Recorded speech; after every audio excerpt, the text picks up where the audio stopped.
Hi everyone, this video will be about some K-pop hard to swallow pills. There are just some things that need to be said and that you need to accept. Some K-pop stans are completely out of their minds and really need a reality check. Some of you need to touch some grass. It's concerning. Anyway, let's just begin with the video.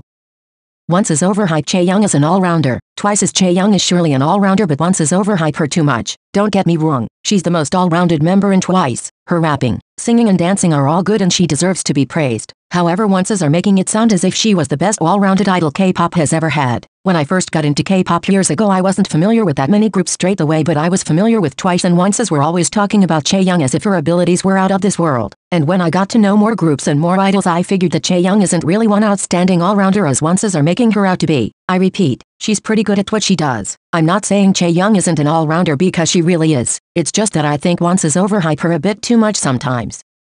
Not every MC has to be like Subin and Aran. Every time there's a new MC duo around, people start over-analyzing their interactions and comparing them to Subin and Aran. It's not a secret that Subin and Aran were much more like friends rather than just colleagues. However, not everyone has to be like that. It's perfectly fine for MCs to be just colleagues and only have a business relationship instead of a friendship. At the end of the day, being an MC is a job. It's definitely nice seeing MCs growing close and developing real friendships like Subin and Aran. But you cannot expect everyone to do the same, and you cannot act as if all idols had to be besties because that is just unrealistic.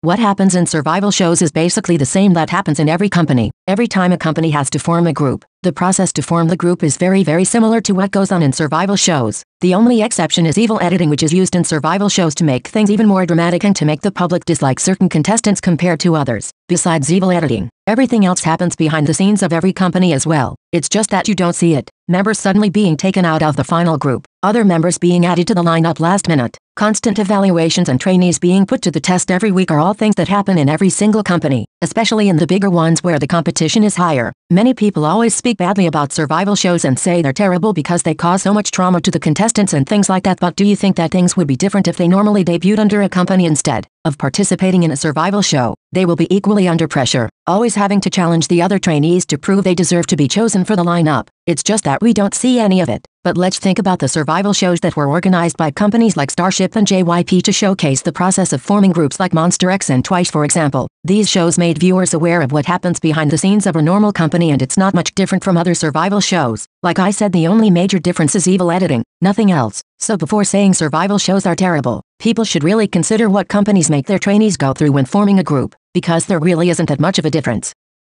Survival shows will never stop existing. Get over it. There are many people who despise survival shows and cannot wait for them to stop existing. But the truth is that now that companies have witnessed what they can gain from putting their trainees on these shows, they will never stop. At the end of the day, the companies know that their trainees will surely gain some popularity, even if they don't debut. And this is an easy way, especially for small companies, to make a name for themselves even if their trainees don't make it. If they make it though, that would lead to a steady income and to the knowledge that no matter what will happen in the future, people will tune in to follow the trainees whatever you decide to do with them. The chance of project groups to become permanent is small, if not even impossible, because realistically speaking, what kind of company would want to share their income with other companies for the whole length of the group's contract when they could just redebut the trainees in their own company and keeping all of the money? The more a project group gains fame, the more the companies cannot wait for the contract to end so that they can make the most out of their trainees with the popularity they have gained.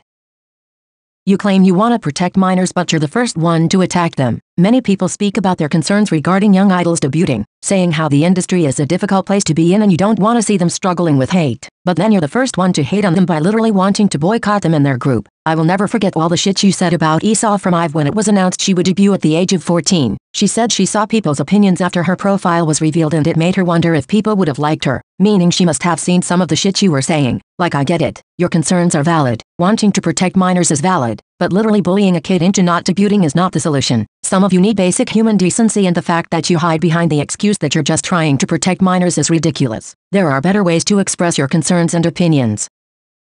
It's okay to speculate about an idol's sexuality, but keep it to yourself. The problem comes when you convince yourself you're right and you truly know what they are, and you start spreading false information and supposed proof on social medias because you want people to agree with you and validate your opinion. If that idol really happens to be LGBT, it might be hard for them seeing tons of people talking about a part of them that they maybe want to hide or that they still haven't accepted. Everything you think about idols' sexualities will only ever be speculation. You don't have the truth and you never will, unless they openly come out, but that's pretty unlikely. So since you don't know the truth, you shouldn't speak about something that is literally just speculation. However, you don't have to feel wrong for thinking an idol might be gay. You can assume whatever you want as long as you don't treat your opinion as a fact and try to convince people of something that you will never know for sure. But in the end everyone should be free to wonder about idols' sexualities because you can absolutely think whatever you want and you shouldn't feel bad for having an opinion.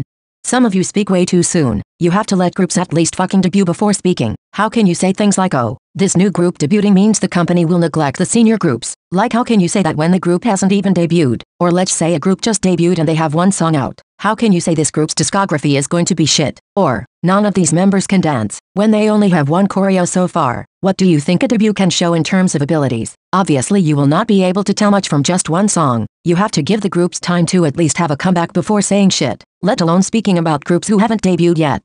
Some K-pop stans don't know how human relationships work. The fact that some K-pop stans would go as far as saying idols hate each other just because they say something savage in form of a joke is honestly concerning. It's like some K-pop stans have never had real friends, because if you have friends you would know that it's perfectly normal to tease each other and things like that. Now imagine if someone looked at your interactions with your friends from the outside and thought, oh, they must hate each other. Like that's ridiculous. So stop acting like you know idols personally and you know how their friendships work. Go touch some grass seriously. Some of you are illiterate. Stop using big words you don't know the meaning of. Remember when people used to drag Bahi for being Hyun Kai's sister by saying this was a case of nepotism? Well, before dragging anyone I suggest you to go back to school first. You don't even know what nepotism really means. Nepotism is a form of favoritism which is granted to relatives and friends. So it literally means for someone who holds an influential and important position to give one of their relatives another important position. Of course, Hyun Kai owns Mnet, and he's also the creator of Girls Planet 999. He totally made sure his sister got a place in the lineup by rigging the votes himself. This is definitely how it went. Truly a case of nepotism. But this is also a case of illiteracy for some of you who spend their whole day dragging idols. Instead of bashing people for something they cannot choose, like their family, how about you open a fucking dictionary? Well, these were my K-pop hard to swallow pills. This is all I have for today, but there's way more I could talk about, so who knows? I might make a part 2. If you enjoyed, please like and subscribe. Bye guys.